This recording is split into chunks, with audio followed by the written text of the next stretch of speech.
Hi everyone, ಇವತ್ತಿನ ವ್ಲಾಗ್ನ start ಮಾಡ್ತಾ ಇದ್ದೀನಿ. ಇದು ಮಂಗಳವಾರದ ಮಾರ್ನಿಂಗ್ ವ್ಲಾಗ್ನ ಸ್ಟಾರ್ಟ್ ಮಾಡ್ತಾ ಇರೋದು. ಬೆಳಿಗ್ಗೆ ಬ್ರೇಕ್ಫಾಸ್ಟಿಗೆ ಪ್ರಿಪೇರ್ ಮಾಡ್ತಾಯಿದ್ದೆ. ಟೊಮೆಟೊ ಬಾತ್ ಮಾಡೋಣ ಅಂತ ಮಾಡ್ತಾಯಿದ್ದೆ. ಟೊಮೆಟೊ ಬಾತ್ ಮಾತ್ರ ನನಗೆ ಆಲ್ ಟೈಮ್ ಫೇವ್ರೇಟು. ಮಳೆ ಇರಲಿ, ಚಳಿ ಇರಲಿ, ಬಿಸಿಲಿರಲಿ, ಎಲ್ಲ ಟೈಮಲ್ಲಿ ಕೊಟ್ಟರು ಟೊಮೆಟೊ ಬಾತ್ ಮಾತ್ರ ಸಿಕ್ಕಾಪಟ್ಟೆ ಇಷ್ಟ ಆಗುತ್ತೆ. ನಾರ್ಮಲ್ ವೆಜಿಟೇಬಲ್ ಪಲಾವ್ ಅದೆಲ್ಲದಕ್ಕಿಂತ ಟೊಮೆಟೊ ಬಾತೆ ಜಾಸ್ತಿ ಇಷ್ಟ ಆಗೋದು. ಇನ್ನು ಕನುಷಿನೂ ಕೂಡ ಎದ್ದು ಅವಳು ರೆಡಿಯಾಗಿ ಕುಕ್ಕಿನ ಆಟ ಆಡಿಸ್ತಾ ಹಾಗೆ ಮಲಗಿದ್ಲು. ಅವಳು ಕುಕ್ಕಿ ಎದ್ಬಿಡ್ತಾಳೆ. ಕನುಷಿ ಹೋಗಿ ಸಾನು ಹೋದ್ಮೇಲೆ ಮಲಗೋದು ಆಲ್ಮೋಸ್ಟು. ಇನ್ನು ಸಾನು ಮಾತ್ರ ಚೆನ್ನಾಗಿ ನಿದ್ರೆ ಮಾಡ್ತಾಯಿದ್ಲು. ಪುಸಿನೂ ಆಲ್ರೆಡಿ ಆಟ ಆಡ್ಕೊಂಡು ಹೊರಗಡೆ ಹೋಗಿ ಬಂದಿದ್ದ. ಸಂತು ಕೂಡ ವಾಕ್ ಹೋಗಿದ್ರು. ಇನ್ನು ಇವರೆಲ್ಲರೂ ಮಲ್ಕೊಂಡು ನಿದ್ರೆ ಮಾಡ್ತಾಯಿದ್ರು. ಇವನಿಗೆ ಹೇಗೆ ಗೊತ್ತಾ, ನಿದ್ರೆ ಮಾಡೋ ಟೈಮ್ ಬಂತು, ಅವನು ಮುದ್ದು ಮಾಡೋಕ್ಕೆ ನಮ್ಗೆ ಟೈಮ್ ಸಿಗೋದು ಅಂದರೆ ಅವ್ನು ನಿದ್ರೆ ಮಾಡೋ ಟೈಮಲ್ಲಿ ಮಾತ್ರ. ಯಾವ ಆ್ಯಂಗಲಲ್ಲಿ ಇದ್ದವನು ಯಾವ ಆ್ಯಂಗಲ್ಗೆ ಅದ ನೋಡಿ, ಮಲಗಿ ಇದ್ದಾಗ ಮಸಾಜ್ ಮಾಡಿದ್ರೆ ಹಿಂಗೆ ಆಡ್ತಾ ಇರ್ತಾನೆ. ಅದೇ ಈ ಟೈಮಲ್ಲಿ ಅಷ್ಟೇ ಮುದ್ದು ಮಾಡ್ಕೋಬೇಕು, ಬೇರೆ ಟೈಮಲ್ಲೆಲ್ಲ ಅವನು ಆಚೆನೇ ಸುತ್ತಾಡೋದು. ಸರಿ ಅಂತೇಳಿ ಅವ್ನಿಗೆ ಸ್ವಲ್ಪ ಹೊತ್ತು ಮುದ್ದು ಮಾಡಿದೆ. ಅದಾದಮೇಲೆ ಬಂದು ಹೂವು ಕಟ್ಕೊಡೋಣ ಅಂತ, ಅಂದರೆ ಕನುಷಿನ ಕಳಿಸಿದ್ದಾಗಿತ್ತು. ಸಾನು ಕೂಡ ರಜಾ ಇತ್ತು ಅವಳಿಗೆ, ಇವತ್ತು ಕ್ಲಾಸ್ ಏನಿರಲಿಲ್ಲ. ಸೊ ಹಾಗಾಗಿ ನಾನು ಹೂವು ಕಟ್ಕೊಳ್ಳೋಣ ಅಂತ ಕಟ್ತಾಯಿದ್ದೆ. ಅಂದರೆ ಕಿಚನ್ ಎಲ್ಲ ಕ್ಲೀನ್ ಮಾಡ್ಕೊಂಡಿದ್ದೆ. ಇದ್ದಿದ್ದ ಪಾತ್ರೆಗಳೆಲ್ಲದನ್ನು ಸಿಂಕಲ್ಲಿ ಹಾಕಿದ್ದೆ. ಬಟ್ ಸಿಕ್ಕಾಪಟ್ಟೆ ಗಲೀಜಾಗಿತ್ತು. ಬೆಳಗ್ಗೆ ಸೊಪ್ಪು ಬಿಡಿಸಿ ಪಲಾವ್ ಅಂದರೆ ಟೊಮೆಟೊ ಬಾತ್ ಮಾಡ್ಕೊಂಡಿದ್ದು. ಸೊ ಸ್ವಲ್ಪ ಜಾಸ್ತಿನೇ ಗಲೀಜಾಗಿತ್ತು. ಅಂದರೆ ಏನು ಬರುತ್ತೆ ಗ್ಯಾಸ್ ಸ್ಟವ್ ಅದೆಲ್ಲ ಕ್ಲೀನ್ ಮಾಡಿ, ಏನು ಶೆಲ್ಫೆಲ್ಲ ಕ್ಲೀನ್ ಮಾಡಿಕೊಂಡು ಪಾತ್ರೆ ಎಲ್ಲನೂ ಹಾಕಿ ನಾನು ಹೂ ಕಟ್ಕೊಂಡೆ. ಹೂ ಕಟ್ಟಿ ಮುಗಿಸಿ ಇನ್ನು ರಂಗೋಲಿ ಹಾಕೋಣ ಅಂತ ಬಂದೆ. ರಂಗೋಲಿ ಅಂದರೆ ಇವತ್ತು ಕಮಲ ಹೂವಿನ ಡಿಸೈನ್ದೇ ಹಾಕ್ತಾಯಿದ್ದೀನಿ. ಮಂಗಳವಾರ ಏನಿದ್ದು ಪೂಜೆ ರಂಗೋಲಿ ಅಂತ ಅಂದ್ಕೊಳ್ಬೋದು. ಇವತ್ತು ಅದೇ ಏನಂದರೆ ಚಾಮುಂಡಿ ಅಮ್ಮನವರ ವದಂತಿ ದಿನ, ಅಂದರೆ ಅವ್ರ ಹುಟ್ಟಿದಬ್ಬ ಇವತ್ತು.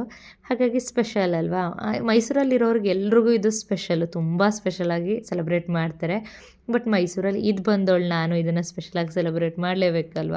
ಹಾಗಾಗಿ ಇವತ್ತು ಚಾಮುಂಡಿ ಅಮ್ಮನ ಹುಟ್ಟಿದಬ್ಬ ಅಲ್ವಾ ಅಂತ ಹೇಳಿಬಿಟ್ಟು ರಂಗೋಲಿ ಹಾಕ್ತಾಯಿದ್ದೆ. ಅದು ಕಮಲ ಹೂವಿನ ಡಿಸೈನೇ. ಅಮ್ಮನವ್ರಿಗೂ ಕೂಡ ಕಮಲ ಹೂವು ಅಂದರೆ ಇಷ್ಟವಾಗಿದ್ದು. ಹಾಗಾಗಿ ಅದೇ ಡಿಸೈನ್ದು ರಂಗೋಲಿ ಹಾಕೋಣ ಅಂತ ಹೇಳಿಬಿಟ್ಟು ಹಾಕ್ತಾಯಿದ್ದೆ. ಇನ್ನು ಕಳೆದ ಸಾರಿನೂ ಸ್ವಲ್ಪ ಸಿಮಿಲರಾಗಿ ಇದೇ ಥರ ಕಮಲ ಹೂವು ಬಂದಿತ್ತು. ಈ ಸಾರಿನೂ ಕೂಡ ಅದೇ ಥರ ಹಾಕಿದೆ. ಹೇಗೆ ಕಾಣಿಸ್ತಿದೆ ರಂಗೋಲಿ ಅಂತ ಹೇಳಿ ಕಮೆಂಟ್ ಮಾಡಿ. ಇಲ್ಲಿ ಚಾ ಕೊಸ್ಬೇಕಂತೆ. ಏಯ್ ಕೊಡಬೇಡ ಕಣೆ. ಏಯ್ ಏಯ್ ಏಯ್ ಇವಳಿಗೆ ಸ್ಟಡಿ ಹಾಲಿಡೇಸ್ ಅಂತ ಕೊಡ್ತಾರೆ. ಯಾವ ಸ್ಟಡಿನೂ ಇಲ್ಲ, ಏನೂ ಇಲ್ಲ, ಬರೀ ಹಾಲಿಡೇ ಅಷ್ಟೇ. ಹಾಂ, ಮತ್ತು ನಾನು ದೇವ್ರ ಮನೆಯೆಲ್ಲ ರೆಡಿ ಮಾಡ್ಕೊಂಡಿದ್ದಾಯಿತು. ಇಲ್ಲಿ ಈ ರೀತಿಯಾಗಿ ರೆಡಿ ಮಾಡಿದ್ದಾಯಿತು. ಇನ್ನು ರಾಯರ ಫೋಟೋಗೂ ಅಲಂಕಾರ ಆಗಿದ್ದಾಗಿದೆ. ಪೂಜೆಗೆಲ್ಲ ರೆಡಿ ಮಾಡಿದ್ದಾಯಿತು. ಏನು ದೀಪ ಹಚ್ಚಬೇಕು. ಇವತ್ತು ಸ್ಪೆಷಲ್ ಆಗಿರೋದು ಅಮ್ಮನವ್ರ ಪೂಜೆ. ಇವತ್ತು ಸ್ಪೆಷಲು ಚಾಮುಂಡಿ ಅಮ್ಮನವ್ರದ್ದು. ಆದರೆ ಏನು ಮಾಡೋಣ, ಚಾಮುಂಡಿ ಅಮ್ಮನವ್ರ ಫೋಟೋನೇ ಇಲ್ಲ. ಎಲ್ಲ ದೇವ್ರಿಗೂ ಅಲಂಕಾರ ಮಾಡಿದ್ದೀನಿ. ಇಲ್ಲಿ ರಾಯರ ಫೋಟೋಗೂ ಯೂಶ್ವಲಿ ವಾರಗಳಲ್ಲಿ ಅವರ ಗುರುವಾರ ಮತ್ತು ಶುಕ್ರವಾರದಲ್ಲಿ ಹೇಗೆ ಸೌಂಡ್ ಕಮ್ಮಿ ಮಾಡಿಸೋಣ, ಗುರುವಾರ ಶುಕ್ರವಾರ ಹೇಗೆ ಅಲಂಕಾರ ಮಾಡ್ತೀನಿ ಹಂಗೆ ಅಲಂಕಾರ ಮಾಡಿದ್ದೀನಿ. ಆದರೆ ಏನು ಮಾಡೋದು, ಅಮ್ಮನವ್ರ ಫೋಟೋನೇ ಇಲ್ಲ. ತುಂಬ ವರ್ಷದಿಂದ ಆ ಫೋಟೋ ತೊಗೊಳ್ಬೇಕು ಅಂತ ಅಂದ್ಕೊತಾ ಇದ್ದೀನಿ. ಕಳೆದ ವರ್ಷ ಸೌಮ್ಯ ಅಂದರೆ ಬೆಟ್ಟ ಹತ್ತು ಹೋಗ್ತಾಳೆ ಅವಳು ಪ್ರತಿ ವರ್ಷವೂ. ಕಳೆದ ವರ್ಷ ಹೇಳಿದೆ, ಈ ವರ್ಷ ಹೇಳಿದರೆ ತಂದೆ ಬಿಡ್ತಿದ್ಲೇನೋ, ಹೆಂಗಿದ್ರು ಬರ್ತಿದ್ಲು ಅಂತ ಹೇಳಿಬಿಟ್ಟು. ಈ ವರ್ಷ ಹೇಳೋದು ಮರ್ತೆ ನಾನು. ನೋಡೋಣ, ನನಗೆ ಬೆಟ್ಟಕ್ಕೆ ಹೋಗಿ ಬೆಟ್ಟದಿಂದನೇ ಫೋಟೋ ತರಬೇಕು ಅಂತ ನನಗೆ ಆಸೆ ಇರೋದು. ಅಮ್ಮನವ್ರು ಯಾವತ್ತೂ ನಮ್ಮ ಮನೆಗೆ ಬರಬೇಕು ಅಂತ ಆಸೆ ಬಿದ್ದು ಅವ್ರು ಬರ್ತಾರೆ. ಅವತ್ತು ನನ್ನ ಕರೆಸ್ಕೊಂಡು ಅದನ್ನು ತರೋ ಥರ ಮಾಡ್ತಾರೆ. ಆದರೆ ಮನಸ್ಸಲ್ಲಿ ಅಮ್ಮನವ್ರನ್ನ ನೆನ್ಪು ಮಾಡಿಕೊಂಡು ಇಲ್ಲಿ ಟಿ ವಿನಲ್ಲಿ ಹಾಕ್ಕೊಳ್ಳೋದು, ಅವ್ರ ಮುಖನ ನೋಡಿ ಅವ್ರನ್ನ ಮನಸ್ಸಿನಲ್ಲಿ ನೆಂದು ಪೂಜೆ ಮಾಡೋದು ಇವತ್ತು. ಬಟ್ ಅವ್ರಿಗೆ ಅಲಂಕಾರ ಮಾಡೋಕ್ಕಾಗ್ತಾ ಇಲ್ವಲ್ಲ ಅನ್ನೋದಷ್ಟೇ ಬೇಜಾರು ನನಗೀರೋದು. ಇವಾಗ ಪೂಜೆ ಮಾಡಿಬಿಡ್ತೀನಿ. ಟೈಮ್ ಆಗ್ತಾ ಬಂತು. ದೀಪ ಹಚ್ಚಿ ಮುಗಿಸ್ಬಿಡ್ತೀನಿ, ಆಮೇಲೆ ಸಿಗ್ತೀನಿ.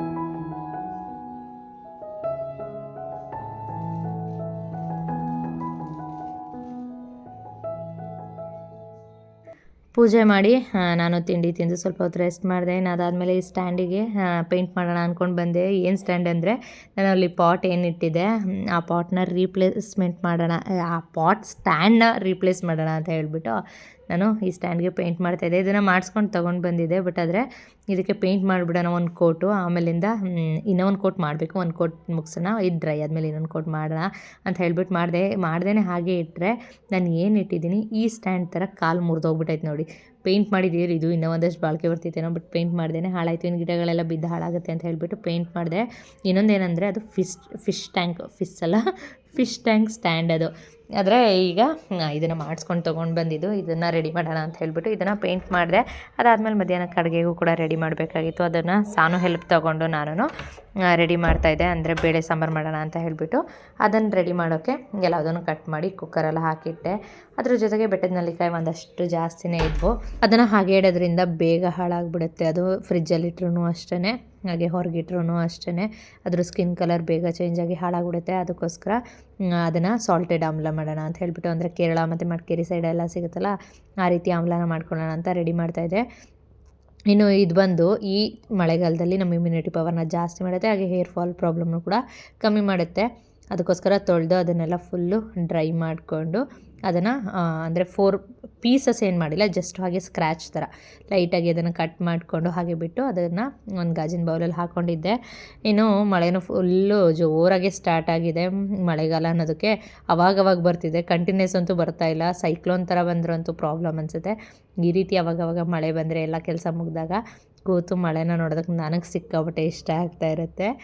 ನಿಮ್ಗೆ ಹೇಗೆ ಅನಿಸುತ್ತೆ ಅಂತ ಹೇಳಿ ಕಮೆಂಟ್ ಮಾಡಿ. ನೆಕ್ಸ್ಟಿಗೆ ಬಂದೆ, ಆಮ್ಲ ಅದು ಕಟ್ ಮಾಡಿಟ್ಟಿದ್ದೆ ಅಲ್ವಾ, ಅದನ್ನು ಪೂರ್ತಿಯಾಗಿ ಸೋಕ್ ಮಾಡಿಬಿಡೋಣ ಅಂತ. ಏನಿಲ್ಲ, ನಾನು ಒಂದು ಬಟ್ಲಲ್ಲಿ ನೀರಿಟ್ಕೊಂಡು ಅದನ್ನು ಬಿಸಿ ಆದಮೇಲೆ ಅದಕ್ಕೆ 1 ಬೌಲಷ್ಟು ಉಪ್ಪು, ಅರಳುಪ್ಪನ್ನ ಹಾಕ್ಕೊಂಡು ಅದು ಪೂರ್ತಿ ಕರ್ಗೋವರೆಗೂ ಮಿಕ್ಸ್ ಮಾಡಿಕೊಂಡು ಚೆನ್ನಾಗಿ ನೀರನ್ನ ಕುದಿಸ್ಕೊಳ್ಬೇಕು. ಈ ನೀರನ್ನ ಕುದಿಸ್ಕೊಂಡು ಇದನ್ನು ಆರೋದಕ್ಕೆ ಬಿಡಬೇಕು. ತುಂಬ ಬಿಸಿ ಇರೋ ಅಂಥ ನೀರನ್ನ ಅದಕ್ಕೆ ಹಾಕೋದಕ್ಕೆ ಹೋಗ್ಬಾರ್ದು. ಲೈಟಾಗಿ ಅದು ಬಿಸಿ ಇರುವಾಗ ಸ್ವಲ್ಪ ತಣ್ಣಗೆ ಮಾಡ್ಕೊಂಡು ಹಾಕ್ಕೊಂಡು ಅದನ್ನು 2 ದಿನ ನೆನೆಯೋದಕ್ಕೆ ಬಿಡಬೇಕು. ತುಂಬ ಬಿಸಿ ಇರೋದು ಹಾಕಿದ್ರೆ ಏನಾಗುತ್ತೆ ಅಂದರೆ ಚೆನ್ನಾಗಿರುತ್ತೆ, ಆವಾಗ ಬೇಗ ಕುಕ್ಕಾಗಿ ನೆಕ್ಸ್ಟ್ ಡೇಗೆ ಚೆನ್ನಾಗಿ ತಿನ್ನೋದಕ್ಕೆ ಸಿಗುತ್ತೆ. ಆದರೆ ಏನಾಗುತ್ತೆ ಅಂದರೆ ಅಷ್ಟೇ ಬೇಗ ಅದು ಅಂದರೆ ಸ್ಟೀಮ್ ಆಗಿಬಿಡುತ್ತೆ. ಬಿಸಿದು ಹಾಕಿದಾಗ ತುಂಬ ಸ್ಟೀಮಾಗಿ ಅದು ನೀರು ಬಿಟ್ಕೊಂಡು ನೆಲ್ಲಿಕಾಯಿ ಹಾಳಾಗಿಬಿಡುತ್ತೆ. ಹಾಗಾಗಿ ಲೈಟಾಗಿ ಅದು ತಣ್ಣಗಾದ್ಮೇಲೆ ಹಾಕಬೇಕು. ಅದಾದಮೇಲೆ ಅದಕ್ಕೆ ಒಂದು 2 ಹಸಿಮೆಣ್ಸಿನ್ಕಾಯಿ ಸೀಲ್ ಹಾಕಿದ್ರೆ ಹಸಿಮೆಣ್ಸಿನ್ಕಾಯಿ ಫ್ಲೇವರು ಕೂಡ ಬಿಟ್ಕೊಳ್ಳುತ್ತೆ. ಆವಾಗವಾಗ ತಿನ್ನೋದಕ್ಕೆ ಚೆನ್ನಾಗಿರುತ್ತೆ, ಹೆಲ್ತ್ಗೂ ಕೂಡ ಒಳ್ಳೆಯದಾಗುತ್ತೆ. ಟ್ರೈ ಮಾಡಿ. ಇನ್ನು ಹಾಗೆ ಸಂತು ಬಂದರು, ಊಟ ಎಲ್ಲ ಮುಗಿಸಿದ್ರು. ಅವರು ಕೂಡ ಕನುಷಿನು ಸಂತನು ಹೊರಗೆ ಹೋಗಬೇಕು ಅಂತ ಹೊರಟರು. ಇನ್ನು ಕುಕಿನ ಬಿಟ್ಟು ಹೋದರು. ಅವಳು ಬೇಡ ಇಲ್ಲೇ ಇರಲಿ ಅಂತ ಹೇಳ್ಬಿಟ್ಟು ಅವರು ಬಿಟ್ಟೋದ್ರಲ್ಲ ಅನ್ನೋ ಕೋಪಕ್ಕೆ ಪುಸಿ ಬಂದು ಮಲಗಿರೋನ ಹತ್ರ ಬಂದು ಎಷ್ಟು ಕಿತಾಪತಿ ಮಾಡ್ತಾವಳು ನೋಡಿ. ಪಾಪ ಹೊಟ್ಟೆ ಉರಿಸ್ತಾವಳೆ. ಅವನು ನೋಡೋಷ್ಟು ನೋಡ್ದ, ಅದಕ್ಕೋಸ್ಕರ ನನ್ನ ಹತ್ರನೇ ಬರ್ತೀಯ ಅಂದ್ಬಿಟ್ಟು ಕೂದಲು ಇಟ್ಕೊಂಡು ಗುಂಜಾಡ್ದ. ಅವಳು ಕೂದಲು ಈಸಿಯಾಗಿ ಸಿಕ್ಬಿಡುತ್ತೆ ಪುಸಿಗೆ, ಅಂದರೆ ಉದ್ದ ಕೂದಲು ಇರೋದ್ರಿಂದ ಅವನು ಕೈ ಹಾಕಿದ್ರೆ, ಅಂದರೆ ಏನು ಯಾವಾಗಲೂ ತಲೆ ಬಚ್ಚೋದನ್ನು ಸಿಕ್ಕಿಲ್ದೇ ಇರೋ ಥರ ಇಡೋಕ್ಕಾಗಲ್ವಲ್ಲ, ಹೀಗೆಲ್ಲ ಬಿದ್ದೊದ್ದಾಡಿದ್ರೆ ಅದು ಕ್ಲೀನಾಗಿರುತ್ತಾ. ಅವ್ನು ಕೈ ಹಾಕಿಡಿದ್ರೆ ಅವನ ಉಗುರಿಗೆ ಅವಳು ಕೂದಲು ಸಿಕ್ಕಾಕೊಳುತ್ತೆ. ಹಂಗಿದ್ರೂ ಬಿಡೋದಿಲ್ಲ, ಕಿತಾಪತಿ ಮಾಡ್ತಾನೆ ಇರ್ತಾಳೆ ಅವನ ಹತ್ರ. ಅವನು ನೋಡೋಷ್ಟು ನೋಡಿ ಏನಾದರೂ ಒಂದು ಕೊಟ್ಟು ಸರಿಯಾಗಿ ಕಳಿಸ್ತಾನೆ. ಅದಕ್ಕೋಸ್ಕರ ಬಾರೆ ನಾನೇ ಕರ್ಕೊಂಡು ಹೋಗ್ತೀನಿ ಆಚೆ ಅಂತ ಹೇಳಿ ಕರಿತಾ ಇದ್ದೀನಿ. ಆದರೂ ಅವಳಿಗೆ ಸಮಾಧಾನ ಆಗಂಗಿಲ್ಲ. ಪಾಪ ಒದ್ದಾಡಿ ಇದು ಮಾಡಿ ಅವನ್ನ ಮಲಗಿದವನ್ನ ಬಿಡ್ದಂಗೆ ಎಪ್ಸೇ ಬಿಟ್ಲು. ಈ ಥರ ಕಿತಾಪತಿ ಮಾಡ್ತಾಳೆ ನಮ್ಮ ಕುಕ್ಕಿ. ಇನ್ನು ಇವಾಗ ವೀಡಿಯೋನ ಕಂಟಿನ್ಯೂ ಮಾಡ್ತಾ ಇದ್ದೀನಿ. ಪೂಜೆ ಮಾಡಿ ಮುಗಿಸಿದ್ದಾಯಿತು. ಪೂಜೆ ಮಾಡಿ ಮುಗಿಸಿದ್ದೆಲ್ಲ, ಪೂಜೆ ಮಾಡಿದಾದ್ಮೇಲೆ ದೀಪನೂ ಕೂಡ ಆರಿದ್ದಾಯಿತು. ಇವಾಗ ವೀಡಿಯೋನ ಕಂಟಿನ್ಯೂ ಮಾಡ್ತಾ ಇರೋದು. ಹೋಗಿ ಮೊಟ್ಟೆ ಮತ್ತು ಕ್ಯಾಪ್ಸಿಕಮ್ನ ತೊಗೊಂಡು ಬಂದಿದ್ದೀನಿ, ಅಂದರೆ ಅಡುಗೆ ಮಾಡೋದಕ್ಕೆ. ಏನಂದರೆ ಎಗ್ ಫ್ರೈಡ್ ರೈಸ್ ಮಾಡೋಣ ಅಂತ ಹೇಳ್ಬಿಟ್ಟು. ಮಧ್ಯಾಹ್ನ ಬೇಳೆ ಸಾಂಬಾರು ಮಾಡಿದೆ, ಅದು ಇನ್ನೂ ಸ್ವಲ್ಪ ಇಲ್ಲಿ ಸಾಂಬಾರು ಇದೆ. ಆದರೆ ಏನು ಗೊತ್ತಾ, ಈ ಚಳಿನಲ್ಲಿ ಮಳೆ ಸರಿಯಾಗಿ ಬಂದೈತೆ, ಬೇಳೆ ಸಾಂಬಾರೆಲ್ಲ ತಿನ್ನೋಕ್ಕೆ ಮನಸ್ಸಿಲ್ಲ, ಖಾರವಾಗಿ ತಿನ್ನಬೇಕು. ಹಾಗಾಗಿ ಎಗ್ ಫ್ರೈಡ್ ರೈಸ್ ಮಾಡೋಣ ಅಂತ ಹೇಳ್ಬಿಟ್ಟು ಎಗ್ನ ತೊಗೊಂಡು ಬಂದೆ. ಇನ್ನು ಎಗ್ ಜೊತೆಗೆ ಎಗ್ ಫ್ರೈಡ್ ರೈಸ್ ಜೊತೆ ಏನಾದರೂ ಮಾಡೋಣ ಎಗ್ಗಲ್ಲೇ ಸ್ಪೈಸಿಯಾಗಿ ಅಂತ ಅಂದ್ಕೊಂಡಿದ್ದೀನಿ. ನೋಡೋಣ ಏನಾಗುತ್ತೆ, ಅದನ್ನು ಮಾಡ್ತೀನಿ. ಇನ್ನು ಹಾಗೆಯೇ ತುಂಬ ಜನ ಅದೇ ಕಮೆಂಟಲ್ಲಿ ಕೇಳ್ತಾಯಿದ್ರಿ, ಅಂದರೆ ದೇವಸ್ಥಾನಕ್ಕೆ ಹೋಗಿ ಬರೋದಕ್ಕೆ ಬಸ್ದು ಟಿಕೆಟ್ ಎಷ್ಟಾಗುತ್ತೆ ಅಂತ ಹೇಳ್ಬಿಟ್ಟು. ಕರ್ನಾಟಕ ಬಸ್ ಅಲ್ವಾ, ಫ್ರೀ ಇಲ್ವಾ ಬಸ್ಸು ಅಂತಲೂ ಅದನ್ನು ಕೂಡ ಕಮೆಂಟ್ ಮಾಡಿ ಕೇಳಿದ್ರಿ. ಬಟ್ ಆದರೆ ಕರ್ನಾಟಕ ಬಸ್ ಆದ್ರೂ ಕೂಡ ಅದು ಕರ್ನಾಟಕ ಬಿಟ್ಟು ದಾಟಿದ ಮೇಲೆ ಎಲ್ಲೂ ಕೂಡ ಸ್ಟಾಪ್ ಇರೋದಿಲ್ಲ, ಕರ್ನಾಟಕದಲ್ಲಿ ಮಾತ್ರನೇ ಸ್ಟಾಪ್ ಇರೋದು. ಇಲ್ಲಿಂದ ಇಲ್ಲಿಗೆ ಹೋಗೋದಕ್ಕೆಲ್ಲ ಅಲ್ಲಿ ಬಸ್ಸು ಅಂದರೆ BMTCಲಿ ಹೋಗೋಕ್ಕೆ ಹೇಳ್ತಾರೆ, ಆ ಬಸ್ಗಳಲ್ಲಿ ಹತ್ತಿಸ್ಕೊಳ್ಳೋದಿಲ್ಲ. ಸೊ ಹಾಗಾಗಿ ಆ ಬಸ್ಸು ಫ್ರೀ ಇರೋದಿಲ್ಲ. ಇನ್ನು ನೀವೇನಾದರೂ ಐ ಥಿಂಕ್ ನಂಗೆ ಗೊತ್ತಿಲ್ಲ, ಅಲ್ಲಿಂದ ಹೋಗಿ ಮಡಿವಾಳ ಸಿಗುತ್ತೆ ಅದು, ಹಾಗೆ ಎಲೆಕ್ಟ್ರಾನಿಕ್ ಸಿಟಿ ಮತ್ತು ಅತ್ತಿಬೆಲೆ ಲಾಸ್ಟ್ ಅಲ್ಲಿವರೆಗೂ ಸಿಗುತ್ತೆ. ಬೇಕಿದ್ರೆ ಅಲ್ಲೋಗಿ ಹತ್ಕೊಳ್ಬೋದು. ಅಲ್ಲಿ ಹತ್ಕೊಳ್ಳೋದಕ್ಕೆ ಅದೇ ಟಿಕೆಟ್ ಪೇಮೆಂಟ್ ಅಲ್ಲಿಂದ ಏನಿರುತ್ತೋ ಗೊತ್ತಿಲ್ಲ ಅದ್ರ ಬಗ್ಗೆ. ಇಲ್ಲಿ ನಾವು ಸ್ಯಾಟಲೈಟ್ ಬಸ್ ಸ್ಟಾಪಲ್ಲಿ ಹತ್ತಿದ್ದು, ನಮಗೆ 200 ಚಿಲ್ಲರೆ ಏನೋ ಬಿತ್ತು. 250 ಒಳಗಡೆನೇ ಆಗಿದ್ದು, ಒಂದು ಸೈಡು 250 ಒಳಗಡೆ ಆಗುತ್ತೆ. ಎಷ್ಟು ಅಂತ ಕರೆಕ್ಟಾಗಿ ಪ್ರಾಪರಾಗಿ ಗೊತ್ತಿಲ್ಲ. 200 ರೂಪಾಯಿ ಒಳಗಡೆ, 250 ರೂಪಾಯಿ ಒಳಗಡೆ ಟಿಕೆಟ್ ಆಗುವಂಥದ್ದು. ಇನ್ನು ಇದು ತಮಿಳ್ನಾಡು ಬಸ್ಗಳು ಸಿಗುತ್ತೆ. ಅದೇನಾಗುತ್ತೆ ಅಂದರೆ ಎಲ್ಲ ಕಡೆನೂ ಸ್ಟಾಪ್ ಕೊಟ್ಟು ಹೋಗೋದ್ರಿಂದ ಸ್ವಲ್ಪ ಲೇಟಾಗಿ ಹೋಗುತ್ತೆ, ಅಂದರೆ 1 ಅವರ್ ಲೇಟ್ ಆಗ್ಬೋದು ಅಷ್ಟೇ. ಹಾಗಾಗಿ ನಮ್ಮ ಕರ್ನಾಟಕ ಬಸ್ಸು ತಮಿಳ್ನಾಡಲ್ಲೆಲ್ಲೂ ಸ್ಟಾಪ್ ಇಲ್ಲದೆ ಇರೋದ್ರಿಂದ, ಅಂದರೆ ಇಳ್ಕೊಳ್ಳೋರು ಯಾರು ಬರ್ತಾರೆ ಅವಾಗ ಮಾತ್ರ ಸ್ಟಾಪ್ ಕೊಟ್ಕೊಡುತ್ತೆ. ಆಮೇಲೆ ತುಂಬ ರಿಸರ್ವೇಷನ್ ಇರುತ್ತೆ ಅದರಲ್ಲಿ. ಎಲ್ಲ ಖಾಲಿ ಸೀಟು, ಅಲ್ಲೇ ಸೀಟ್ಗೆ ಟಿಕೆಟ್ ತೊಗೊಂಡು ಹತ್ತೋ ಥರ ಇರಲ್ಲ. ನಾವು ಒಂದು ಕಳ್ಸರಿ ಹೋದಾಗ ಖಾಲಿ ತುಂಬ ಇದ್ವು, ಬಟ್ ಆದರೆ ಅದು ವೀಕ್ ಡೇಸಲ್ಲಿ ಹೋಗಿದ್ದು. ಈಗ ವೀಕೆಂಡಲ್ಲಿ ಹೋಗಿದ್ರಿಂದ ತುಂಬ ಎಲ್ಲ ಫಿಲ್ ಆಗಿ 4 ಸೀಟ್ ಮಾತ್ರ ಖಾಲಿ ಇದ್ದಿದ್ದು. ಹಾಗಾಗಿ ನಾವು 4 ಸೀಟ್ದು ಟಿಕೆಟ್ನ ತೊಗೊಂಡು ಹೋಗಿದ್ದು. ಇನ್ನು ಅದೇನೆ ಹೇಳ್ದಾಗೆ 250 ಒಳಗೆ, ಈ ಕಡೆಯಿಂದ 250, ಆ ಕಡೆಯಿಂದ 250, 500 ಒಳಗಡೆ ಹೋಗಿ ಬರ್ಬೋದು. ಇನ್ನು ಅಲ್ಲಿ ಆಟೋಗೆ 30 ರೂಪಾಯಿ ಖರ್ಚಾಗುತ್ತೆ. ಇನ್ನು ಅದ್ರ ಬಗ್ಗೆ ಏನೇನು ಖರ್ಚಾಗುತ್ತೆ, ಎಷ್ಟಾಗುತ್ತೆ ಅಂತ ಹೇಳಿ ಡೀಟೇಲ್ಸ್ ಕೇಳ್ತಾಯಿದ್ರಿ. ಅದೇ 30 ರೂಪಾಯಿ ಆಟೋ ಹೋಗೋ ಬರೋದಕ್ಕೂ ಖರ್ಚಾಗುತ್ತೆ, 60 ರೂಪಾಯಿ ಅಲ್ಲಾಗುತ್ತೆ. ಅದ್ರ ಜೊತೆಗೆ ದರ್ಶನಕ್ಕೆ ಹೋಗಬೇಕು ಅಂದರೆ ನಾವು 50 ರೂಪಾಯಿದು ದರ್ಶನ ಬರುತ್ತೆ, ಅದರಲ್ಲಿ ಹೋಗ್ಬೋದು. ಅಂದರೆ ತುಂಬ ಕ್ಯೂ ಇರುತ್ತೆ. ನಾವು ಯಾವ ಸರಿನೂ ಹೋಗಿರಲಿಲ್ಲ ಆ ದರ್ಶನಕ್ಕೆ. ನಾವು ಯಾವಾಗ್ಲೂ ಎಕ್ಸ್ಟ್ರಾ ಪೇ ಮಾಡಿ ಸ್ಪೆಷಲ್ ದರ್ಶನ ಬರುತ್ತೆ, ಅದಕ್ಕೆ ಹೋಗಿದ್ದು. ಒನ್ ಟೈಮ್ 400 ಕೊಟ್ಟಿದ್ದೀವಿ, ಒನ್ ಟೈಮ್ 500 ಕೊಟ್ಟಿದ್ವಿ. ಈ ಸರಿ 250 ರೂಪೀಸ್ ಕೊಟ್ಟು ಹೋಗಿದ್ದೀವಿ. ಅಂದರೆ ಒಂದೊಂದು ಸರಿ ಒಂದೊಂದು ಥರ ಬಾರ್ಗೇನ್ ಮಾಡಿ ಹೋಗಿರೋದು. ಬಾರ್ಗೇನ್ ಮಾಡಿದ್ರೂ ಆಗುತ್ತೆ, ಕೆಲವೊಮ್ಮೆ ಬಾರ್ಗೇನು ಕೂಡ ಅವರು ಒಪ್ಪೋದಿಲ್ಲ. ಅಂಥ ಟೈಮಲ್ಲಿ 500 ಕೊಟ್ಟು ಹೋಗಿರೋದು. ಈ ಸರಿ ಏನಾಯಿತು ಅಂದರೆ, ಹೋದ ಸರಿ 400 ಮಾತಾಡ್ಕೊಂಡ್ವಿ, ಅವ್ರು ಒಪ್ಕೊಂಡ್ರು ಕರ್ಕೊಂಡೋದ್ರು. ಬಟ್ ಈ ಸರಿ ಏನಾಯಿತು ಅಂದರೆ, ನಾರ್ಮಲ್ ದರ್ಶನದ್ದು 50 ರೂಪಾಯಿ ಟಿಕೆಟ್ ಏನೇ ಇರುತ್ತೆ, ಅದರಲ್ಲಿ ಹೋದ್ವಾ ಹೋಗ್ಬಿಡ್ಬೋದು, ಖಾಲಿ ಇದೆಯಲ್ಲ ಅಂತ ಹೇಳ್ಬಿಟ್ಟು ಮುಂದೆ ಹೋಗಿ ನೋಡಿದ್ರೆ ಅದು ಲೈನೇ ಮೂವ್ ಆಗೋ ಥರ ಇರಲಿಲ್ಲ. ಫುಲ್ಲು ಲೈನು ಸ್ಟ್ರಕ್ ಆಗಿಬಿಟ್ಟಿತ್ತು. ಅಲ್ಲೇ ಬಂದು ಒಬ್ಬರು ಕೇಳಿದ್ರು, ಕೆಲವೊಮ್ಮೆ ಅವರೇ ಬಂದು ಕೇಳ್ತಾರೆ, ಕೆಲವೊಮ್ಮೆ ನಾವೇ ಹೋಗಿ ಕೇಳಬೇಕಾಗತ್ತೆ. ನಾನು ನಿಂತಿದ್ದಾಗ ಬಂದು ಕೇಳಿದ್ರು, ಬರ್ತೀರಾ, 300 ರೂಪಾಯಿ ಕೊಟ್ಟು ಹೋಗ್ತೀರಾ ನೀವು ಸ್ಪೆಷಲ್ ದರ್ಶನಕ್ಕೆ ಅಂತ ಹೇಳ್ಬಿಟ್ಟು. ನಾವು ಇಲ್ಲ, ಅಷ್ಟು ಕೊಡೋದಿಲ್ಲ, 250 ಕೊಡ್ತೀವಿ ಅಂತ ಹೇಳ್ಬಿಟ್ಟು ಮಾತಾಡ್ಬಿಟ್ಟು 250 ಕೊಟ್ಟು ದರ್ಶನಕ್ಕೆ ಹೋಗಿ ಚೆನ್ನಾಗಿ ದರ್ಶನ ಆಯಿತು. ದರ್ಶನ ಮಾಡ್ಕೊಂಡು ಬಂದ್ವಿ. ಈ ರೀತಿಯಾಗಿ ಒಂದೊಂದು ಟೈಮು ಒಂದೊಂದು ಥರ ಪ್ರೈಸ್ ಇರುತ್ತೆ. ಇಷ್ಟೇ ಖರ್ಚಾಗೋದು, ತುಂಬ ಜಾಸ್ತಿ ಏನು ಖರ್ಚಾಗೋದಿಲ್ಲ ಊಟ ತಿಂಡಿಗೆ. ಮತ್ತು ರೂಮ್ಸ್ಗಳು ಅಲ್ಲೇನು ತುಂಬ ಕಾಸ್ಟ್ಲಿ ಜಾಸ್ತಿ ಇದೆ ಅಂತ ಏನಿಲ್ಲ. ರೂಮ್ಸ್ಗಳನ್ನು ಕೂಡ ಆದಷ್ಟು ಕಮ್ಮಿ ದುಡ್ಡಿಗೆ ಸಿಗುತ್ತೆ ಅಲ್ಲಿ. ವೀಕೆಂಡ್ಸಲ್ಲಿ ಸ್ವಲ್ಪ ಜಾಸ್ತಿ, ಅಂದರೆ ಸ್ವಲ್ಪ ಅಂದರೆ ಒಂದು 1000 ರೂಪಾಯಿನಲ್ಲೆಲ್ಲ ರೂಮ್ ಸಿಗುತ್ತೆ. ಇಷ್ಟು ಖರ್ಚಾಗುವಂಥದ್ದು. ಇನ್ನು ಮೆಹಂದಿ ಎಷ್ಟು ದಿನ ಇರುತ್ತೆ ಅಂತ ಹೇಳಿ ಕೇಳ್ತಾಯಿದ್ರಿ. ನೋಡಿ, ನಾನು ಹೋಗಿ ಬಂದಿದ್ದು ಶನಿವಾರ ಹಾಕ್ಸ್ಕೊಂಡಿದ್ದು ಇದು ನಾವು. ಬಟ್ ಆದರೆ ಇದೇನು ಗೊತ್ತಾ, ನೀರಲ್ಲಿ ವಾಶ್ ಮಾಡ್ತಾಯಿದ್ರೆ ಬೇಗ ಹೋಗ್ಬಿಡುತ್ತೆ. ಆದಷ್ಟು ನಾನು ಪಾತ್ರೆ ಎಲ್ಲ ತೊಳೆಯೋದಕ್ಕೆ ಹೋಗೋದಿಲ್ಲ ಅಲ್ವಾ, ಸೊ ಹಾಗಾಗಿ ಒಂದಷ್ಟು ದಿನ ಬಂದಿದೆ. ಆದಷ್ಟು ಫ್ರಿಜ್ಜೆಲ್ಲ ಕ್ಲೀನ್ ಮಾಡಿದ್ದೀನಿ, ನೆನ್ನೆ ಎಲ್ಲ ಫುಲ್ಲು ಫ್ರಿಜ್ ಡೀಪ್ ಕ್ಲೀನ್ ಮಾಡಿದ್ನ. ಆದ್ರೂ ಕೂಡ ಇದೆ, ಒಂದು 3-4 ಡೇಸ್ ಆದ್ರೂ ಜಾಸ್ತಿ ನೀರು ಯೂಸ್ ಮಾಡಿಲ್ಲ ಅಂದರೆ ಇರುತ್ತೆ. ಬಟ್ಟೆ ಎಲ್ಲ ವಾಶ್ ಮಾಡೋದು ಅದೆಲ್ಲ ನೆನ್ನೆ ಎಲ್ಲ ಚೆನ್ನಾಗೇ ಮಾಡಿದ್ದೀನಿ. ಅಂದರೆ ಎಲ್ಲದನ್ನು ಬಟ್ಟೆ ಹಿಂಡಿ ಫ್ರಿಜ್ಜೆಲ್ಲ ಒರೆಸಿ ಕ್ಲೀನ್ ಮಾಡಿದ್ದೀನಿ. ಫ್ರಿಜ್ಜಲ್ಲಿರೋದೆಲ್ಲದನ್ನು ತೊಳೆದು. ಬಟ್ ಆದರೆ ಏನೂ ಹೋಗಿಲ್ಲ ಅದು. ಏನು ಈ ರೀತಿಯಾಗಿದ್ದು. ಇನ್ನೊಂದೇನೆಂದರೆ, ತಾಳಿ ಚೈನ್ದು ಡಿಸೈನ್ನ ಕೇಳ್ತಾಯಿದ್ರಿ. ಇದು ಬಂದು, ಇದನ್ನು ನಿಮಗೆ ಫೋಟೋನ ಆ್ಯಡ್ ಮಾಡ್ತೀನಿ ಬೇಕಿದ್ರೆ. ಇದು ಏನು ಯಾವುದು ಅಂಜಲಿ ಕಟ್ ಅಂತ ಏನೋ ಬರುತ್ತೆ, ಆ ಥರದ್ದು ಕಟ್ ಬರೋ ಅಂಥದ್ದು. ಇದು ಇಲ್ಲಿ ಗೊತ್ತಾಗುತ್ತಾ, ಇಲ್ಲಿ ಈ ರೀತಿಯಾಗಿ, ಅಂದರೆ ಟೈರ್ ಕಟ್ ಅಂತಲೂ ಕೂಡ ಇದೇ ರೀತಿ ಬರುತ್ತೆ ಒಂದು. ಬಟ್ ಇದು ಅಂಜಲಿ ಕಟ್ಗೆ ಲೈಟಾಗಿ ಇಲ್ಲಿ ಡಿಸೈನ್ಸ್ನ ಹಾಕಿದ್ದಾರೆ ಅಷ್ಟೇ. ಆಮೇಲೆ ಈ ಥರದ್ದು, ಇದು ಏನು ಹೇಳ್ತಾರೆ, ಇದು ಗೋಧಿ ಥರ ಏನು ಬರುತ್ತೆ, ಈ ಥರದ್ದು ಒಂದು ಈ ಥರ ಇರೋವಂಥದ್ದು. ಅದೇನೇ ನಾನು ಮುಂಚೆ ಇದ್ದಿದ್ದು ಅದೇ ಥರದ್ದು ಅಂಜಲಿ ಕಟ್ಟೆನೇ ಇದ್ದಿದ್ದು. ಆದರೆ ಅದರಲ್ಲಿ ಒಂದೇ ಒಂದು ಡಾಟ್ ಬರ್ತಿತ್ತು ಮಧ್ಯದಲ್ಲಿ. ಬಟ್ ಇದರಲ್ಲಿ ಸ್ವಲ್ಪ ಡಿಸೈನ್ ಚೇಂಜ್ ಇದೆ ಅಷ್ಟೇ. ಟೈರ್ ಕಟ್ ಅಂತ ಬರುತ್ತೆ, ಅದು ಗೆರೆ ಬರುತ್ತೆ. ಬಟ್ ಆ ಥರ ಅಲ್ಲ, ಇದು ಈ ಥರ ಇರೋದು. ಇದನ್ನು ಬೇಕಾದ್ರೆ ಫೋಟೋನ ತೆಗೆದು ನಾನು ಕ್ಲಿಯರಾಗಿ ಹಾಕ್ತೀನಿ. ಇನ್ನೂ ಒಂದೇನೆಂದರೆ, ನನಗೆ ತಾಲಿದು ಡಿಸೈನ್ ತೋರಿಸಿ ಅಂತ ಕೇಳಿದ್ರಿ. ನನಗೆ ಈ ತಾಲಿ ಸರದ ಡಿಸೈನ ಇಲ್ಲ ಹಾಕಿರೋ ತಾಲಿ ಬೊಟ್ಟು ಡಿಸೈನ ನನಗೆ ಗೊತ್ತಾಗಿಲ್ಲ. ಅದ್ರದ್ದು ಕೂಡ ಫೋಟೋ ಹಾಕ್ತೀನಿ. ಅದು ಸ್ವಲ್ಪ ಯೂನಿಕ್ ಡಿಸೈನ್ ಇರೋದು. ನಾನು ತಾಲಿನ ತೋರಿಸ್ಬಾರ್ದು ಅಂತ ಹೇಳ್ತಾರೆ ಎಲ್ಲರೂ ಕೂಡ. ಹಾಗಾಗಿ ತುಂಬ ಗೂಗಲ್ಸಲ್ಲಿ ಸರ್ಚ್ ಮಾಡಿದೆ, ಆ ಥರದ್ದು ಫೋಟೋ ಸಿಗುತ್ತೇನೋ ಅಂತ ಹೇಳಿಬಿಟ್ಟು. ಆದರೆ ಯಾವುದು ನನ್ನ ಡಿಸೈನ್ದು ಫೋಟೋಸೇ ಇಲ್ಲ. ಏನಮ್ಮ ಇರು ಬಂದೆ, ಯಾವುದೋ ಆ ಥರದ್ದು ಡಿಸೈನ್ಸು ಸಿಗಲೇ ಇಲ್ಲ ಫೋಟೋಸು. ಹಾಗಾಗಿ ನಾನು ನಂದು ಏನಿದೆ ಅದು ತಾಲಿಬೊಟ್ಟು ಅದ್ರದ್ದು ಫೋಟೋ ತೆಗೆದು ಇದು ChatGPTಗೆ ಹಾಕಿ ಇದು ಮಾಡಿ ಇಟ್ಕೊಂಡಿದ್ದೀನಿ. ಸೊ ಹಾಗಾಗಿ ಅದೇ ಫೋಟೋನು ಕೂಡ ಆ್ಯಡ್ ಮಾಡ್ತೀನಿ ಹೇಗಿದೆ ಅದು ಅಂತ ಹೇಳ್ಬಿಟ್ಟು. ಈ ರೀತಿಯಾಗಿ ಇರೋವಂಥದ್ದು ಚೈನು. ಅಂದರೆ ನಾನು ಹೇಳ್ದಾಗೆ ಅಂಜಲಿ ಕಟ್ಟಲ್ಲಿ ಮೇಲ್ಗಡೆ ಡಾಟ್ ಲೈಟಾಗಿ ಸ್ಕ್ರ್ಯಾಚ್ ಥರ ಬರುತ್ತೆ, ಡಾಟ್ ಥರ ಆ ರೀತಿದ್ದು. ಟೈರ್ ಕಟ್ ಅಂತ ಅಂದರೆ ಅದು ಇನ್ನೂ ಸ್ವಲ್ಪ ದಪ್ಪನಾಗಿ ಬರುತ್ತೆ ಡಿಸೈನು. ಇದು ಸಣ್ಣ ಡಿಸೈನ್ ಬರುತ್ತೆ. ನನಗೆ ಸಣ್ಣದಾಗಿದ್ರೂ ಪರವಾಗಿಲ್ಲ, ಇದಿಷ್ಟ ನನಗೆ. ಅಂಜಲಿ ಕಟ್ಟೆ ಏನು ಬರುತ್ತೆ ಅದೇ ನಂಗೆ ಜಾಸ್ತಿ ಇಷ್ಟ ಆಗೋದು. ಸೊ ಈ ಡಿಸೈನು ನನ್ನ ತಾಲಿ ಚೈನು.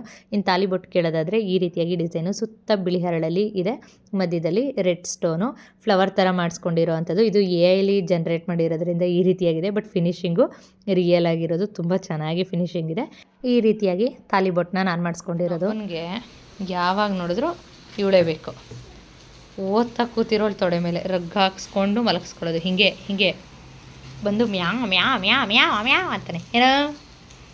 ಏನೋ ಇಲ್ಲಿ ಬಾಲ ಆಡ್ತಾ ಇರುತ್ತೆ. ನಿಂತೋಯ್ತು ಬಾಲ ತೋರ್ಸಕ್ಕೆ ಬರ್ತಿದ್ದಂಗೆ.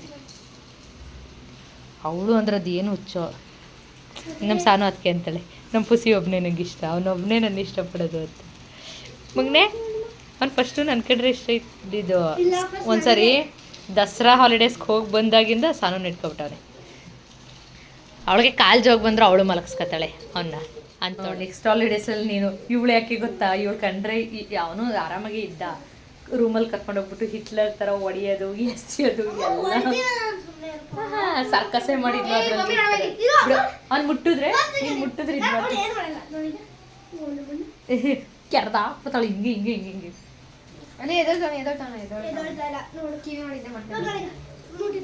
ಕನುಷಿ ಆಯ್ತು ಹೋಗು. ಅವಳು ಸಾಫ್ಟಾಗಿ ಮುಟ್ಟಕ್ಕೆ ಬರಲ್ಲ, ಅವನು ಹಿಂಸೆ ಇಕ್ಕದು, ಅದಕ್ಕೋಸ್ಕರ ಅವನು ಅವಳ ಹತ್ರ ಅಲ್ಲಿ ಹಿಂಗೆ ಅಳ್ಳಾಡ್ತಾ ಇರುತ್ತೆ. ಅವ್ನು ಬಾಲ ಅಳ್ಳಾಡ್ತಿದ್ದಾಗ ಬಾಲನ್ನ ಇಟ್ಕೊಂಡು ಎಳ್ದ ಹಾಕ್ಬಿಡ ನಾನಷ್ಟು ಮುದ್ದು ಮಾಡುತ್ತೆ. ನಮ್ಗೆ ಅನ್ಸುತ್ತೆ ಆದರೆ ನಾವು ಮಾಡಲ್ಲ. ಅದೇ ನಮಗೂ ಅನ್ಸುತ್ತೆ, ನಾವು ಬಿಡು ಬಿಡು ಹಿಂಗೆ ಅನ್ಸಿದ್ರು ಮಾಡದೇ ಇರೋದು ಮುಖ್ಯ. ಬಂಗಾರ ಬಂಗಾರ ನೀನು ಬಂಗಾರ ಬಂಗಾರ.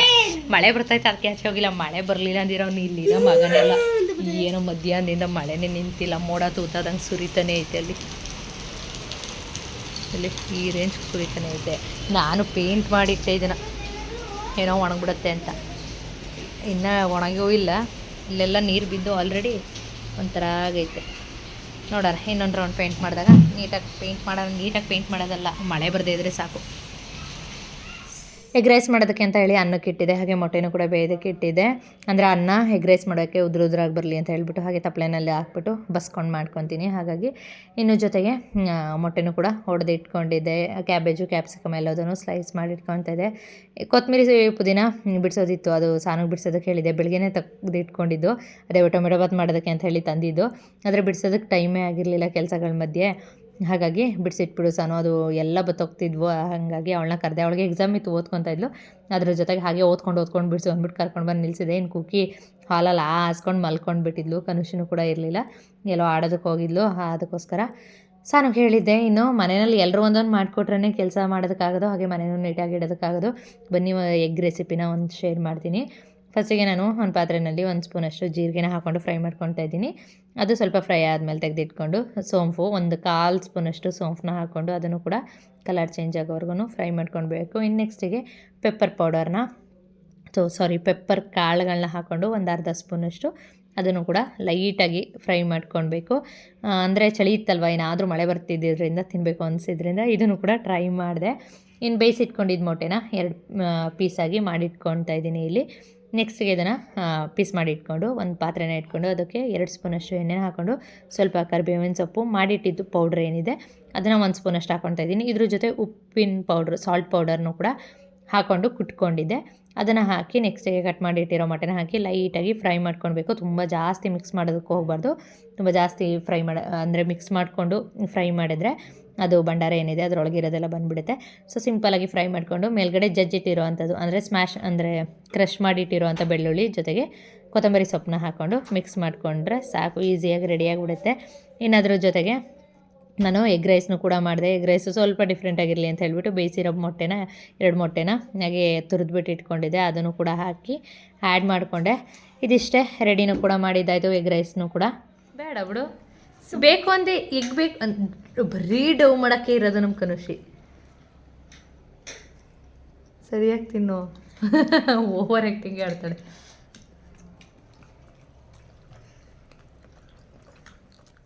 ಸನ ಹೆಂಗೈತದೆ ಈಗ? ಯಾವ ಥರ ಐತೆ? ಮಾಮೂಲಿ ಸ್ಪೈಸಿಯಾಗೈತೆ.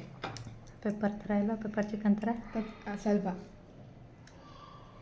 ಅದೇ ಚಿಕನ್ ಇಲ್ಲ, ಪೆಪ್ಪರ್ ಥರ ಐತೆ.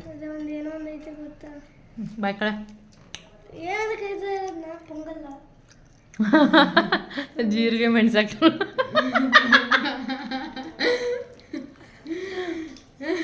ಅಂತೆ. ಏರು ಸ್ಟೈಲ್ ಅವಳೇ ಮಾಡ್ಕೊಂಡಿರೋ ಸ್ಟೈಲ್ ಅದು. ನಮ್ಮ ಕನುಷಿ ಹಳ್ಳಿ ಇರೋ ಥರ ಅದು ಪೊಂಗಲ್ ಥರನೇ ಇರೋದು. ಯಾಕೆಂದರೆ ಮಸಾಲೆ ಏನು ಹಾಕಿಲ್ಲ ಅಲ್ವಾ, ಅಂದರೆ ಬೇರೆ ಸ್ಪೈಸಸ್ಸು, ಜೀರಿಗೆ ಮೆಣಸು ಆಮೇಲೆ ಸೋಂಪು ಅಲ್ವಾ, ಹಾಗಾಗಿ ಅದೇ ಥರ ಫ್ಲೇವರ್ ಇರೋದ ಆಯ್ತಾ ಮಾಮೂಲಿ ನಮ್ಮಲ್ಲಿ ಯಾವ ಥರ ಇರ್ತಲ್ಲ.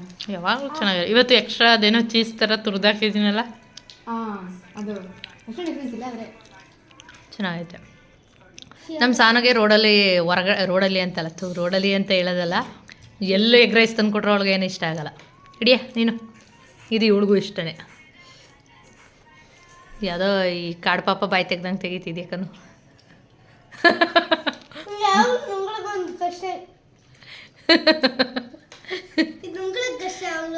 ಯಾವಾಗಲೂ ಕಷ್ಟ, ಅದು ಡ್ರೈ ಆಗಿರುತ್ತಲ್ಲ ಅದಕ್ಕೆ. ಸರಿ, ಟೇಸ್ಟ್ ಚೆನ್ನಾಗೈತಾ?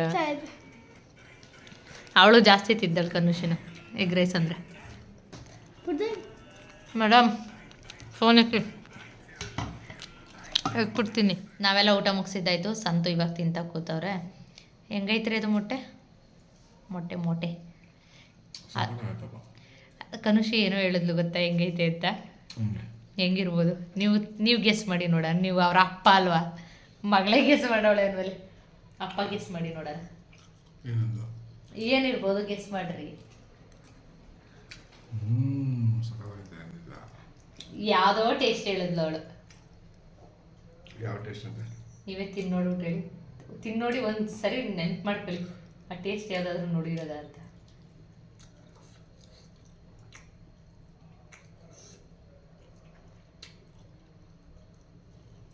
ಯಾವುದು? ಯಾವ ಚಿಕನಲ್ಲಿ ಪೆಪ್ಪರ್ ಡ್ರೈ ಆಗುತ್ತಾ? ಪೆಪ್ಪರ್ ಡ್ರೈ ಥರ ನಮಗೂ ಹಂಗೆ ಲೈಟಾಗಿ ಫೀಲ್ ಆಯಿತು. ಖುಷಿ ಹೇಳಿದ್ದೇನು ಗೊತ್ತಾ, ಮಮ್ಮಿ ಪೊಂಗಲ್ ಥರ. ಪೊಂಗಲ್ ಥರ ಆಯ್ತು ಸ್ವಲ್ಪ. ಅದೇ ಅನ್ಸೋದು. ಜೀರಿಗೆ ಮೆಣಸು ಇರೋದ್ರಿಂದ ಸ್ವಲ್ಪ ಪೊಂಗಲ್ ಟೇಸ್ಟ್ ಬರುತ್ತೆ. ಪೆಪ್ಪರ್ನ ಸ್ವಲ್ಪ ಜಾಸ್ತಿ ಹಾಕೊಂಡ್ರೆ, ಪೆಪ್ಪರ್ ಫ್ಲೇವರ್ ಜಾಸ್ತಿ ಬಂದರೆ ಸರಿ ಹೋಗುತ್ತೆ. ಜೀರಿಗೆ ಅದು ಎರಡು ಕರೆಕ್ಟಾಗಿ ಸಮನಾಗೈತೆ, ಹಾಗಾಗಿ ಅದು ಪೊಂಗಲ್ ಥರನೇ ಫ್ಲೇವರ್. ತಿಂದ ತಕ್ಷಣ ಪೊಂಗಲ್ ಇದ್ದಂಗೆ ಐತೆ ಅಂತ ಕೇಳ್ತಾಳೆ. ನಾನು ಪೆಪ್ಪರ್ ಡ್ರೈ ಥರನೇ ನಂಗೆ ಫೀಲ್ ಆಗಿದ್ದು. ಅವಳು ಹೇಳಿದ್ಮೇಲೆ ನಂಗೆ ಅನಿಸ್ತು ಇದು ಸ್ವಲ್ಪ ಪೊಂಗಲ್ ಥರನೂ ಐತಲ್ವ ಅಂತ. ಈಗಿನವ್ರು ಕಂಡಿಡಿತಾರೆ ಚೆನ್ನಾಗಿ. ಕಂಡಿಡಿದು ಹೋಗಿ ತಿಂದು ಮಲಗೋದ್ಲು. ಏನಂದರೆ ಸಾನಕ್ಕೆ ತಿರ್ಗಿ ಮಾತಾಡಿದ್ಲು. ಕೊಟ್ಟೆ, ಸರಿಯಾಗಿ ಹೋಗಿ ಬಿದ್ವು. ಅದಕ್ಕೆ ಮಲ್ಕೊಂಡು ನಿದ್ರೆ ಮಾಡೋಕ್ಕೆ ಹೋಗೋಳೆ. ಇಲ್ಲಾಂದರೆ ಇಷ್ಟೊತ್ತಲ್ಲ, ಇನ್ನೂ 2 ಅವರ್ ಆದ್ರೂ ನಿದ್ರೆ ಬರೋಲ್ಲ. ನಮಗೆಲ್ಲ ನಿದ್ರೆ ಬಂದಿದ್ರು, ಅವಳಿಗೆ ನಿದ್ರೆ ಬರೋದಿಲ್ಲ. ಒದೇ ಬಿದ್ದೈತಲ್ಲ ಅನ್ನೋ ಒಂದೇ ಒಂದು ರೀಸನ್ಗೆ ಇಲ್ಲಿ ಮಲ್ಕೊಂಡು ನಿದ್ರೆ ಮಾಡ್ತಾಳೆ. ನಿದ್ರೆ ಮಾಡ್ತಾಯಿಲ್ಲ ಅವಳು. ನಾನು ಹೊಡಿಯೋದ್ರಲ್ಲೆಲ್ಲ ತಲೆ ಕೆಡಿಸ್ಕೊಳ್ಳೋದಿಲ್ಲ. ಹೇಳಿದ ಮಾತು ಕೇಳದೇ ಇದ್ದರೆ ಕೊಡ್ತಾ ಇರೋದೇನೆ. ಅದು ಅಪರೂಪಕ್ಕೆ ಬೀಳ್ತಾ ಇರುತ್ತೆ. ಅವಳಿಗೆ ದೊಡ್ಡೊಳಗೆ ಯಾವಾಗಲೂ ಬೀಳೋವು ಅವಾಗವಾಗ ಚಿಕ್ಕದ್ರಲ್ಲಿ. ಅದು ಕೇಳ್ತಾಳೆ, ನೀನು ಇವಳ ಥರ ನಾನು ಅಂದಿದ್ರೆ ನಾನು ಬಿಡ್ತಿದ್ದ ಅಂದ್ಬಿಟ್ಟು ಅವಳಿಗೆ ಹೊಡಿಸ್ತಾಳೆ. ಹಾಗೆ ಸರಿಯಾಗಿ ಬಿದ್ದು ಹೋದೆ. ಅಂದರೆ ಏನು ಗೊತ್ತಾ, ಈಗಲೇ ಕಲಿಸ್ತಾ ಇದ್ಮೇಲೆ ಇನ್ನು ದೊಡ್ಡವರಾದ್ಮೇಲೆ ಇವ್ರ ಹತ್ರ ಕಲ್ಸೋಕ್ಕಾಗಲ್ಲ ಮಕ್ಕಳಿಗೆ. ಈಗಲೇ ಕಲ್ಸೋಕ್ಕಾಗ್ತಾಯಿಲ್ಲ. ನಮ್ಮ ಕನುಷಿನ ಆಲೇ ದೊಡ್ಡವಳಾಗವಳೆ, ಇನ್ನೂ ಬಿಟ್ಕೊಂಡು ಹೋಗೋಕ್ಕಾಗಲ್ಲ. ಸೊ ಹಾಗಾಗಿ ಬಿದ್ದು ಹೋಗಿ ಪಾಚ್ಕೊಂಡವಳೆ. ಇನ್ನು ಸಂತು ಊಟ ಮಾಡಬೇಕಷ್ಟೇ. ಇಲ್ಲಿ ನಮ್ಮ ಕುಕ್ಕಿನೂ ಮೊಟ್ಟೆ ಬೇಯಿಸಿದ್ನಲ್ಲ, ಮೊಟ್ಟೆದು ನಾವೆಲ್ಲ ತಿನ್ಮೇಲೆ ನಮ್ಮ ಕುಕ್ಕಿಗೆ ಬೇಡವಾ, ಚಿಕನ್ ಏನು ಇರಲಿಲ್ಲ. ಸೊ ಹಾಗಾಗಿ ಮೊಟ್ಟೆ ಹಾಕ್ಕೊಟ್ಟೆ, ತಿಂದ್ಬಿಟ್ಟು ಅದು ಪಾಚಬಿಟ್ಟೈತೆ. ಅದಕ್ಕೆ ಇಷ್ಟೊತ್ತಾಯಿತು ಅಂದರೆ ನಿದ್ರೆ ಬಂದ್ಬಿಟ್ಟಿರುತ್ತೆ. ಇನ್ನು ಕಿಚನು ಏನು ಕ್ಲೀನ್ ಮಾಡೋ ಅಂಥದ್ದಿಲ್ಲ. ಅದೇ ಪಾತ್ರೆಗಳೇನೆಂದರೆ ಇದು ಎಗ್ ರೈಸ್ ಇನ್ನೂ ಸ್ವಲ್ಪ ಐತೆ, ಇದರಲ್ಲಿ ಮಧ್ಯಾಹ್ನ ಮಾಡಿದ ಸಾಂಬಾರು ಐತೆ, ಇದರಲ್ಲಿ ರೈಸು ಇನ್ನೂ ಸ್ವಲ್ಪ ಐತೆ, ಎಲ್ಲ ಉಳ್ಕೊಂಡ್ಬಿಟ್ಟೈತೆ ಒಂದಷ್ಟು. ಅದನ್ನು ಬೆಳಗ್ಗೆಗೆ ಖಾಲಿ ಮಾಡಿದ್ರಾಯ್ತು. ಓಕೆ, ನಾನು ಈ ವಿಡಿಯೋನು ಕೂಡ ಇಲ್ಲಿಗೆ ಎಂಡ್ ಮಾಡ್ತೀನಿ. ವಿಡಿಯೋ ಇಷ್ಟ ಆಗಿದ್ರೆ ಲೈಕ್, ಶೇರ್, ಕಮೆಂಟ್ ಮಾಡೋದನ್ನು ಮರಿಬೇಡಿ. ಈ ವಿಡಿಯೋನ ಇಲ್ಲಿವರೆಗೂ ನೋಡಿದ್ದಕ್ಕಾಗಿ ಥ್ಯಾಂಕ್ ಯು ಸೋ ಮಚ್.